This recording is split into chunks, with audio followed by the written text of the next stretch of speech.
प्रभु यीशु मसीह के नाम में आपको अनुग्रह और शांति मिलता रहे। आज के बाइबल अध्ययन में हम देखेंगे पहला सामुएल और उसका 16 अध्याय 1 पद। यहाँ इस प्रकार से लिखा है, यहोवा ने सामुएल से कहा, मैंने शाऊल को इजराइल पर राज्य करने के लिए तुझ जाना है। तू कब तक उसके विषय विलाप करता रहेगा? अपने सींग में तेल भर कर चल, मैं तुझको बैतलहम वासी यिशै के पास भेजता हूँ, क्योंकि मैंने उसके पुत्रों में से एक को राजा होने के लिए चुना है। हम इन दिनों में पहला सामुएल 16 अध्याय से हम कंटिन्यू एक एक पद करके हम वचनों को सीखने का प्रयास करेंगे।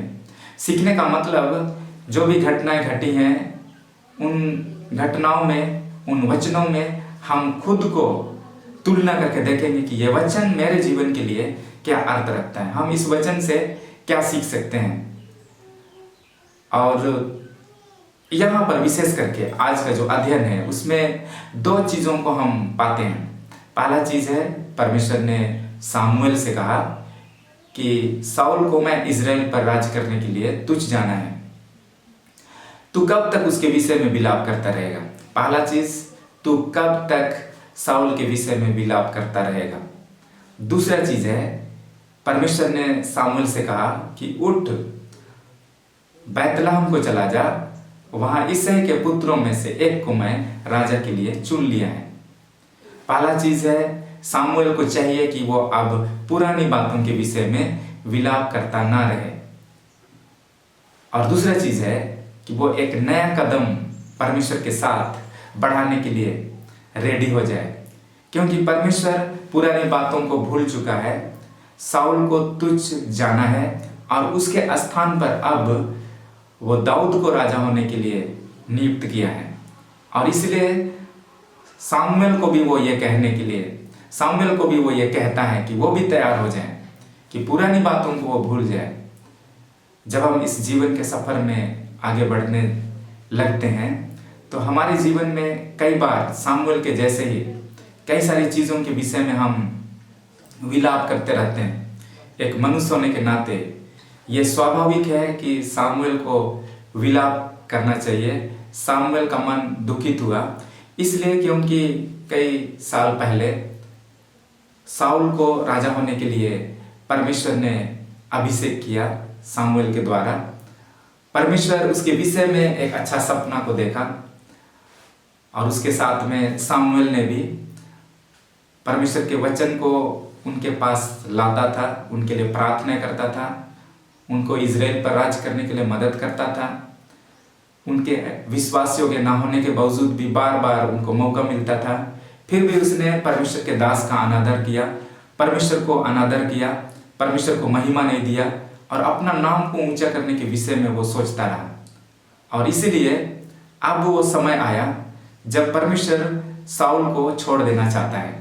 शाऊल के साथ अब वो खड़ा होना नहीं चाहता है और वो उस जगह से आगे बढ़कर एक नया काम शुरू करना चाह रहा है।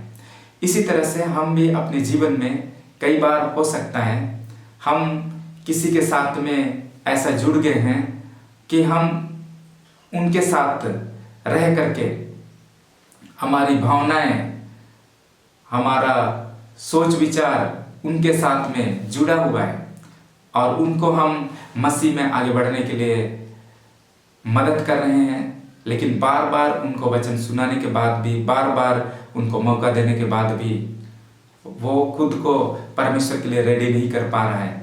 उस व्यक्ति को छोड़ने में, उस व्यक्ति से दूर जाने में हमें तकलीफ होती होगी, क्योंकि उसके साथ हमारा अटैचमेंट, उसके साथ हमारा उठना बैठना, ये सारी चीज़ें हमारे मन को दुख देती हैं। जिनके लिए हमने मेहनत किया, जिनके लिए हमने परमेश्वर से प्रार्थना की, जिनको हमने सहयोग किया और वो बदलने का नाम ही नहीं लिया, तो इस तरह से हमारा मन अवश्य ही खेदित होता होगा।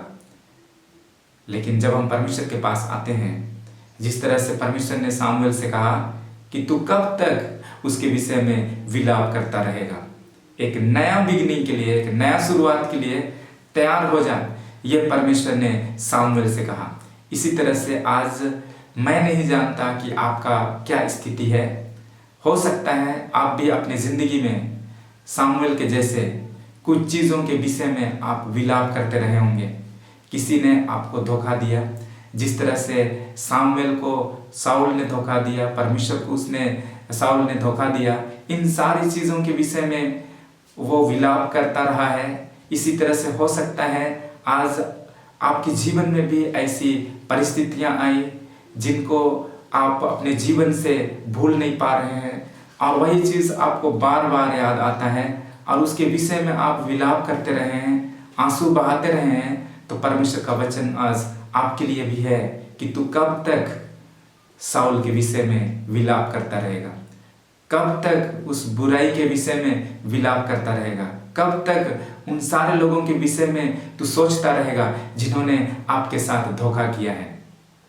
आज वो समय है जब हम अपने कदम को आगे बढ़ा सकते हैं। आज वो कदम है जब हम एक नया शुरुआत करना चाहते हैं। परमेश्वर एक नया शुरुआत को करने जा रहा है और वो दाऊद को एक राजा के रूप में अभिषेक करने जा रहे हैं, और उसके लिए सामुएल को रेडी होना है और पुरानी बातों को भूल जाना है। जैसा परमेश्वर के वचन में लिखा है कि यदि कोई मसीह में है तो वह नई सृष्टि है, पुरानी बातें बीत गई, देखो सब कुछ नई हो गई। जितना भी पुरानी बातें हमारे जीवन से, उन सब को हमें भूल जाना है। पिछले दिनों में हमारी असफलताएं, पिछले दिनों की हमारी भावनाएं, इन सारी चीज़ों को हमें भूलना है और एक नया सृष्टि जो परमेश्वर हमारे जीवन में करने जा रहे हैं उसके लिए हम तैयार हो जाएं। जब तक आप परमेश्वर के साथ अपने कदम को नहीं बढ़ाएंगे, वो परमेश्वर आपके जीवन में नया चीज़ को शुरुआत नहीं कर सकता है। जब परमेश्वर ने सामुएल से बात किया, हम आगे जब देखते हैं आगे के पदों में, सामुएल बहुत जल्द तैयार हो गया, परमेश्वर के आदेश को मानने के लिए वो रेडी हो गया, और उसके परिणाम स्वरूप एक नया मिनिस्ट्री शुरू हुआ, एक नया कदम को परमेश्वर उठा सका कि इजराइल के ऊपर में वो अपनी महिमा को दिखाए। इसी तरह से आज परमेश्वर हमारे जीवन में भी एक नया काम को करना चाहता है। ये सच है कि कुछ चीज़ों से हम जुड़े रहते हैं जिसके कारण से उन सारी चीज़ों को भूलना मुश्किल होता है।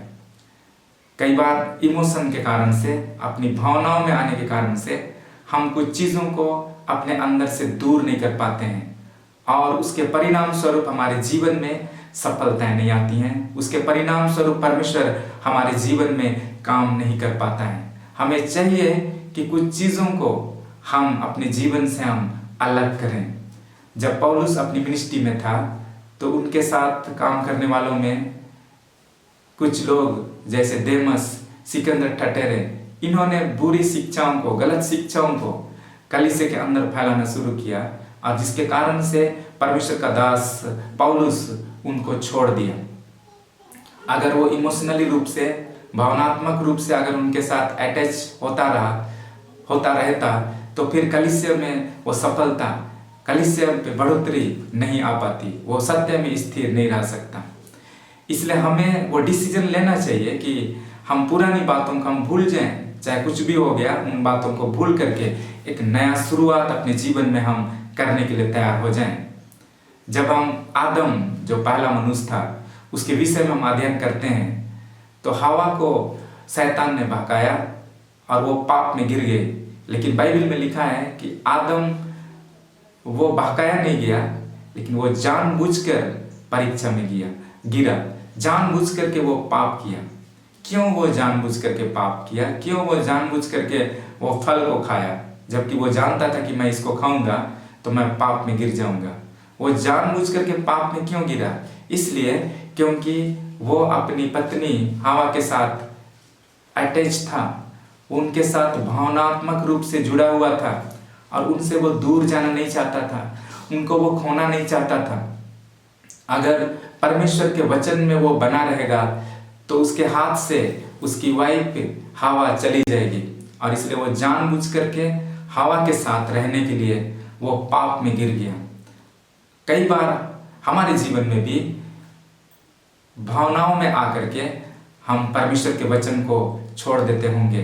तो आज हमें चाहिए हम सीखें परमेश्वर के वचन से कि तू कब तक उन बातों के विषय में विलाप करता रहेगा जो आपको धोखा दिए हैं, जिन्होंने आपको अपमानित किया है, जिन्होंने आपको निंदा किया है। उन सारी चीज़ों के विषय में, असफलताओं के विषय में, पुराने पाप के विषय में कब तक आप विलाप करते रहेंगे? वो परमेश्वर रेडी है आपके जीवन में नया काम करने के लिए। वो परमेश्वर रेडी है उन पुरानी चीज़ों को दूर करके एक नया काम को करने के लिए। और इसलिए आज हम तैयार हो जाएं और परमेश्वर के काम को करने के लिए हम आगे बढ़ें, क्योंकि हम अगर अपने जीवन में आगे बढ़ना चाहते हैं तो हमें पुरानी बातों को भूलना पड़ेगा। पुरानी सफलताओं में ही इंजॉय करते रहने से हम नई सफलता को प्राप्त नहीं कर पाएंगे। चाहे तो पुरानी असफलताओं में हम जीते रहेंगे तो फिर हम नई चीज़ों को अपने जीवन में गैर नहीं कर पाएंगे। दूसरी सीढ़ी में चढ़ने के लिए पहली सीढ़ी को छोड़ना पड़ेगा। और इसलिए हमें पुरानी चीज़ों को छोड़ करके, पुरानी चीज़ें जो पाप की हैं, पुरानी चीज़ें जो बुराई की हैं, पुरानी चीज़ें जो आपके अंदर भय उत्पन्न करती हैं, पुरानी चीज़ें जो आपको निराशा में लेकर के आती हैं, पुरानी चीज़ें जो आपको आंसू देती हैं, इन सारी चीज़ों को आज हम भूल जाएं, प्रभु के पास आएं और प्रभु से हम माफ़ी मांगें और आप उनसे कहें कि प्रभु मुझे एक रास्ता दिखाइए जहाँ से मैं एक नया काम को शुरू कर सकूं। जिस तरह से सामुएल के जीवन में परमेश्वर ने एक नया काम को किया, इस्राएलियों के जीवन में परमेश्वर ने एक नया काम को किया। साउल के विश्वासघात होने के बावजूद, साउल के धोखा देने के बावजूद परमेश्वर एक नया काम को उनके साथ किया है। इसी तरह से आज हो सकता है लोगों ने आपको धोखा दिया, हो सकता है लोग आपके साथ खड़ा नहीं हो पाए, लेकिन परमेश्वर आपके जीवन में एक नया काम को शुरू करने जा रहा है। आपको चाहिए आप परमेश्वर के पास आएं और अपना जीवन उनको समर्पित करें। वो परमेश्वर आपकी जिंदगी में नए कामों को करेगा, बंद दरवाजों को वो खोलेगा। जहाँ से आपको लगता है कि आप मिनिस्ट्री कैसे करूं, साउल विश्वास योग्य नहीं है, साउल परमेश्वर के साथ नहीं चल रहा है, साउल अपनी महिमा कर रहा है, परमेश्वर से डरने के बजाय वो लोगों से डर रहा है, इन सारी चीज़ों को हम कब तक सोचते रहेंगे? वो परमेश्वर नया काम को करने जा रहे हैं और वो काम जो वो करेगा वो बहुत अच्छा काम होगा। और वो एक साधारण सा व्यक्ति को जो भेड़ बकरियों को चराता है उनको राजा के पद पर खड़ा करके इजराइल के ऊपर वो राज करेगा। तो आइए हम अपने जीवन को परमेश्वर के हाथ में समर्पित करते हुए अपना जीवन को प्रभु के साथ हम समर्पित करें, आगे बढ़ें। परमेश्वर आपको बहुत से आशीष देने पाए। अगला एपिसोड में हम फिर मिलेंगे पहला सामुएल 16 अध्याय 2 पद के साथ। आमीन।